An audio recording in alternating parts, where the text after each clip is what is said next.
Objet, SCP-198. Classe, Euclide. Procédure de confinement spéciale, SCP-198, est situé dans une salle sécurisée du site données censurées, à l'extérieur de laquelle plusieurs gardes armés pour prévenir toute tentative d'accès non autorisé. SCP-198 doit être contenu dans un coffre scellé 0,5 m x 0,5 m x 0,5 m, sous surveillance vidéo permanente, et la clé doit être conservée en lieu sûr accessible au personnel de niveau 3 et supérieur.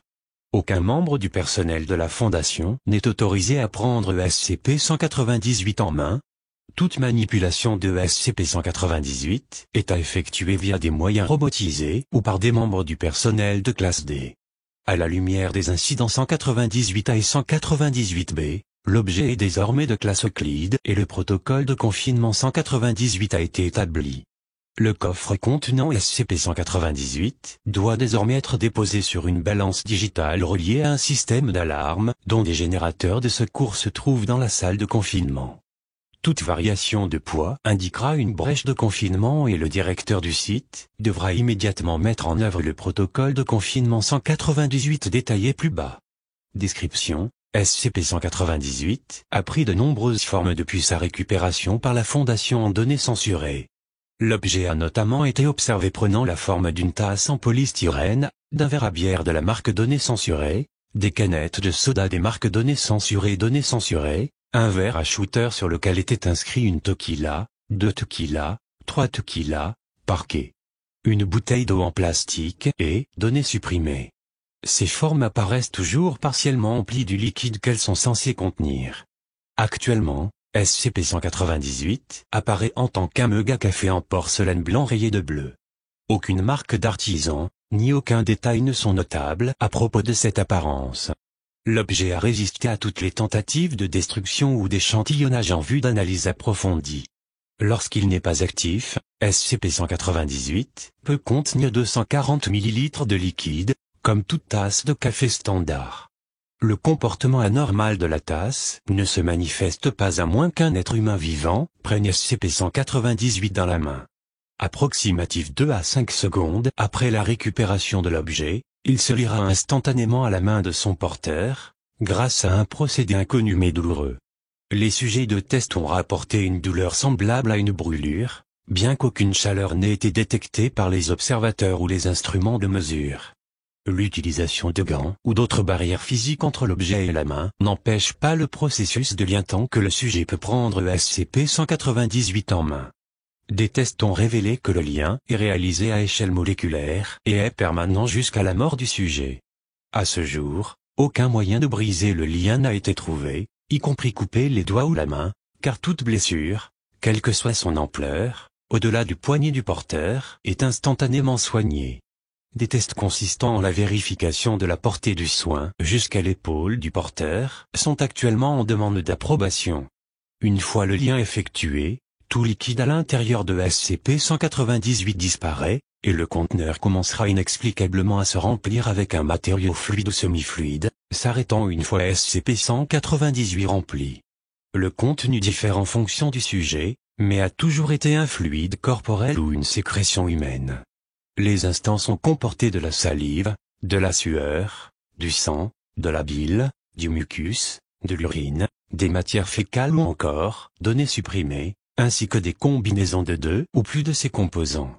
Une fois SCP-198 rempli, le porteur se déshydrate et s'émaciait rapidement, devenant de plus en plus faible jusqu'à sa mort, qui advient habituellement dans les 24 heures si rien n'est fait pour l'empêcher.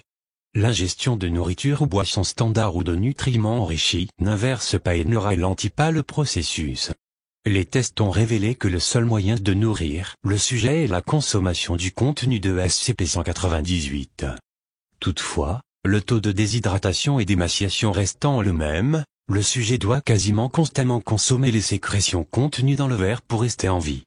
Lorsque le contenu est consommé ou jeté de SCP-198, il se remplira à nouveau automatiquement. Certains sujets ont survécu jusqu'à 70 heures en consommant le contenu de SCP-198, avant de succomber à cause de la fatigue, ou d'un refus de consommer plus du contenu de la tasse. À la mort du porteur, le lien entre lui et SCP-198 est brisé et l'objet peut à nouveau être manipulé. Dans approximativement 75% des tests, SCP-198 disparaîtra une fois le lien brisé et réapparaîtra quasiment instantanément sur une surface plane proche, de préférence une table ou une étagère dans la même pièce, et prendra une nouvelle forme. Bien que 90% des réapparitions se situent dans les environs immédiats du porteur décédé, SCP-198 a été observé réapparaissant dans des salles de confinement ou d'observation proches, et une fois même, données supprimées. À cause de la nature catastrophique de cet incident, une attention extrême est recommandée dans les environs immédiats de la salle de confinement de SCP-198. Le personnel de la Fondation est prié de ne pas apporter de boissons ou de conteneurs dans un rayon de 100 mètres autour de la salle de confinement de SCP-198, même lorsqu'il n'est pas l'objet de recherche active. SCP-198 a été trouvé par la Fondation dans un bunker souterrain à données censurées, Allemagne, après sa découverte accidentelle par des ouvriers du bâtiment. Des rapports d'activités étranges et de mort inexpliquées dans l'entreprise de construction s'occupant de ce bunker ont attiré l'attention de la Fondation. L'agent données supprimé, en charge du lieu, découvrit de nombreux cadavres émaciés, certains récents et d'autres assez anciens. Non averti de la nature du SCP responsable de leur mort, l'agent données supprimé scella la zone et attendit du renfort. C'est à ce moment que la nature du SCP fut révélée, alors que l'agent empoigna ce qui lui apparaissait comme une bouteille d'eau fermée posée sur une table du site de construction. Les renforts trouvèrent un agent pâle, vomissant et incapable de lâcher une bouteille pleine de données supprimées. L'agent données supprimé se suicida plus tard durant le nettoyage de la zone. Incident 198A. Date, données supprimées lieu, site données supprimées description, à approximativement 14h15, le chercheur John données supprimées, qui travaillait dans une salle d'observation adjacente à la salle de confinement de SCP-198, attrapa ce qu'il pensait être son thermos de thé glacé, pour découvrir qu'il était maintenant lié à ce qui s'avéra être SCP-198. Le chercheur données supprimées avertit immédiatement le directeur du site qui, après inspection de la salle de confinement de SCP-198, découvrit que l'objet avait effectivement disparu de son coffre. Au moins 3 mois s'étaient écoulés depuis la dernière expérience menée sur SCP-198, expérience menée sans incident notable. Le chercheur données supprimé fut interviewé par les responsables du site et fut maintenu en vie pendant 31 heures avant de refuser de consommer le contenu de SCP-198 plus longtemps. Incident 198B, date, données supprimées lieu, site données supprimées description, à environ 8 heures, le garde de sécurité Albert données supprimées s'arrêta pour prendre un café dans une salle de repos, plus tard déterminée comme se situant à 3 étages et 2 couloirs de distance de la salle de confinement de SCP-198. Le garde se retrouve allié à SCP-198 en voulant saisir une bouteille de lait dans le réfrigérateur de la salle de repos. Une fois encore le directeur du site fut averti d'une brèche de confinement potentielle et découvrir que le coffre contenant SCP-198 était vide.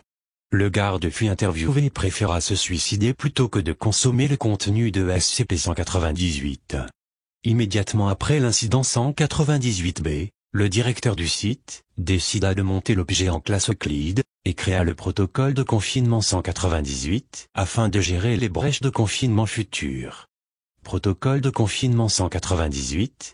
Le protocole de confinement 198 est à mettre en œuvre immédiatement par le directeur du site lors d'une brèche de confinement par SCP-198.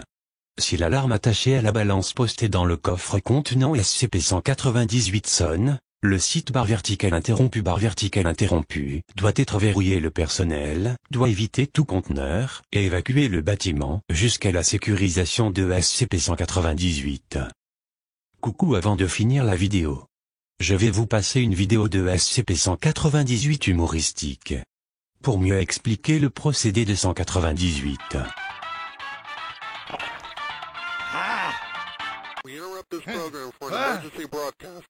A test subject from our labs has breached our security and is now on the loose. Do not, I repeat, do not pick up any drinking utensils unless you know they are safe. Any reports of unusual cups or drinking glasses are to be reported to your local police station. That is all. We now return you to your previous activities.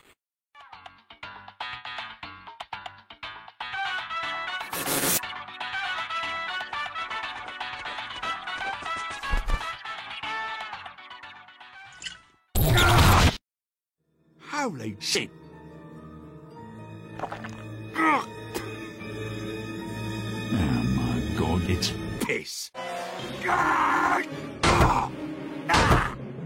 You stupid mug! Come on! Come on! I'm gonna chop off my pan!